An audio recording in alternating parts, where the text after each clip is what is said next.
What if I told you that arriving at your dreams can be the beginning of your worst nightmare? This was the unfortunate case for Ted Williams, the man with the golden voice. After realizing his dreams and sharing his deep, rich baritone with radio listeners all over Columbus, Ohio, he quickly found the temptations of fame to be too much to bear. This is a story of second chances, squandered talent, and the power of addiction. From an early age, Williams and those around him recognized that he had a gift. As a child, he would prank call random numbers in the phone book, and in his best radio voice, claim that they had been chosen to win a new Cadillac. While a little harmless mischief probably wasn't the biggest offense, it was around this time that his struggles with alcohol were born, admitting that it was a problem from the tender age of 12, when he would steal sips of his parents' drinks as he fetched them ice. Still, the seeds of radio were planted when, at age 14 on a school field trip to a radio station, he discovered that a beloved DJ, whom he had grown up listening to, looked and sounded nothing like his persona on the radio. Theater of the mind, it was described to him. In the early 1980s, after serving 3 years in the United States Army, Williams attended school for voice acting, landing his first gig on radio as an overnight DJ for WVKO Columbus, quickly moving on to a morning drive show where he dubbed himself Teddy Bear. His voice made him an instant success, delivering his radio hits with a silky baritone that could entrance anyone, and he quickly became a local celebrity.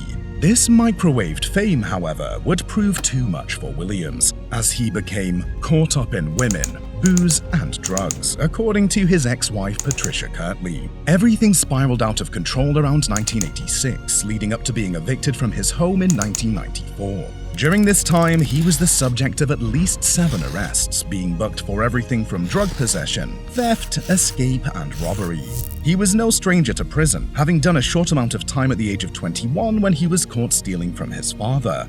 While alcohol and crack cocaine ravaged his life, he turned to the streets to make ends meet. Compiling a rap sheet that spans over 20 years, Williams served 2 sentences in prison, doing 3 months in 1990 for theft and 2 months in 2004 for theft, forgery, and obstruction of justice. To make these stays just a little bit easier, Williams would often entertain his fellow inmates by voicing fake radio commercials. He was even accused by a local Columbus tire and battery shop owner of using their parking lot as a base of operations, where he would offer his then-girlfriend, and at times himself, up for prostitution and steal from the cars waiting for service. While to many, including those in Williams's family and his 9 children, these crimes are unforgivable, facing the proposition of stealing or dying of starvation, Williams made difficult decisions that many in the homeless community face every single day. Still, he never let go of the dream that his golden voice would boom once again across the radio airwaves.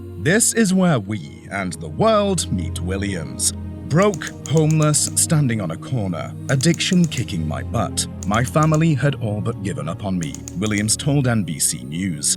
In January 2011, Doral Chensworth of the Columbus Dispatch was driving when he saw a man standing on the corner, brandishing a sign advertising his God-given gift of voice. Always hunting for a great story, Chensworth offered Williams a few dollars and whipped out his camcorder, where Williams gave an impromptu live read in that beautiful golden voice. Say something with that great radio voice. When you're listening to nothing but the best of oldies, you're listening to Magic 98.9. Within 24 hours of posting on YouTube, Williams was flooded with attention. From media, fan support, to even job offers. It was the big break he had been praying for all along. Out of all of this, Williams says the greatest gift he received was the ability to reconnect with his mother, whom he had been estranged from for 10 long years. Unable to afford train fare back to New York, Williams was in town for television interviews where he was finally able to say those words that had escaped him for so long. "Hi, Mommy," he said. "Please don't disappoint me," said 93-year-old Julia Williams, exclaiming that the prodigal son had returned home. Williams received offers from all over the media landscape, with calls coming in from the likes of MTV, ESPN, with one executive from NFL being quoted as saying, "My boss said to me, if you don't get him hired, you're fired." Kraft made him the voice of Kraft Mac and Cheese, and the Cleveland Cavaliers were poised to offer him a position as the official voice of the team. But with all of this attention and opportunity, Williams couldn't leave his dark past behind him. In a January 12, 2011 interview on Dr. Phil, just a few short days after being discovered, Williams admitted that he had been drinking heavily since the viral video sparked this whirlwind of interest. After claiming to have been sober in the 2 years leading up to this, he was sent to a Texas rehab facility where he stayed a mere 12 days, stating that the rehab felt too scripted, but that he would give his sobriety an honest effort. The rest of 2011 was filled with ups and downs. He would receive a $300,000 book deal to co-author his life story. A Golden Voice: How Faith, Hard Work, and Humility Brought Me from the Streets to Salvation would be published early the next year. In February, it was announced that Williams would host a television show, Second Chances at Life, and there was even a deal for a second season, although this show would never see airtime. In a March 9th interview with The Today Show, Williams stated he was doing well, living in a sober house in Studio City, Los Angeles, California. In April, Williams made a return to Columbus, shooting an ad for a local store and some pieces for an upcoming reality show. It is unclear the true cause, however, returning home may have proven to have a negative effect on Williams' mental health, as shortly thereafter, on May 6th, it was announced that Williams would be entering a Texas rehab facility for emotional reasons, explicitly stating it was not due to narcotic use. In connection with this, his book and reality show deals would be put on hiatus. On May 7th, the Cavaliers announced that they had rescinded their job offer to Williams. Then, in November, the New England Cable News Journal announced Williams as the official voice of the network, and he would be working out of his home studio in Dublin, Ohio.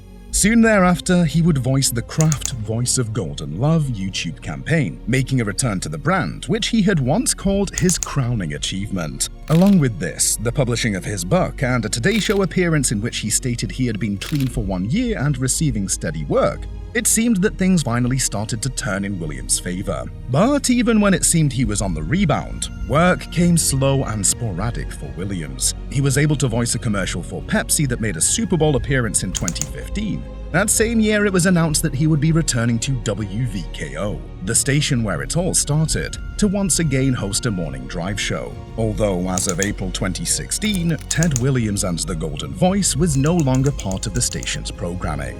Despite all of these struggles, it seems Williams has been able to keep his nose clean for some time now. In October 2014, he married Carol Gibson, and together they are parents to 9 children, 7 girls and 2 boys. Housing continues to be an issue for Williams, stating that since 2014 he has been living with a dear friend named Mark. He has cited his faith in God for keeping him from reverting back to his old lifestyle, and even though things have been far from perfect for Williams, he has continued to fight his way back to his feet. His penchant for public speaking has even led him to a foray in the political sphere. In 2014, he announced his candidacy in the 2016 presidential election as an independent, although his bid was eventually removed, citing his displeasure with the candidacy of one Donald Trump. Then, in 2021, he would again throw his hat in the ring, this time in a bid for the governor's seat of Ohio. He stated that his 2016 presidential campaign fell apart because he didn't follow up on it. But this time he promised to have a full team around him, although this too was later rescinded. In both cases, however, he appeared to run on a platform focused on what to him is one of the biggest issues facing communities all over this country: homelessness. Providing resources for not only the unhoused, but also the criminally underserved veteran community has turned to a passion for Williams. In 2013, he founded the non-profit organization, the Ted Williams Project, focused on supporting and providing for homeless shelters. He also spent time handing out socks and other items to the homeless around Columbus. His book talks heavily about the daily struggles of living on the streets and the challenges facing that community, as well as examining his own time on the street, reflecting on how his cocaine addiction estranged him from his 9 children, relationships he has now happily reconciled in this second chance life that he is living. Regardless of where his story goes next, the inspiring story of the man with the golden voice should serve as a reminder that no matter how far you have gone down the wrong path, no one is beyond redemption. Sometimes all we need is a chance. For more interesting stories, do remember to subscribe.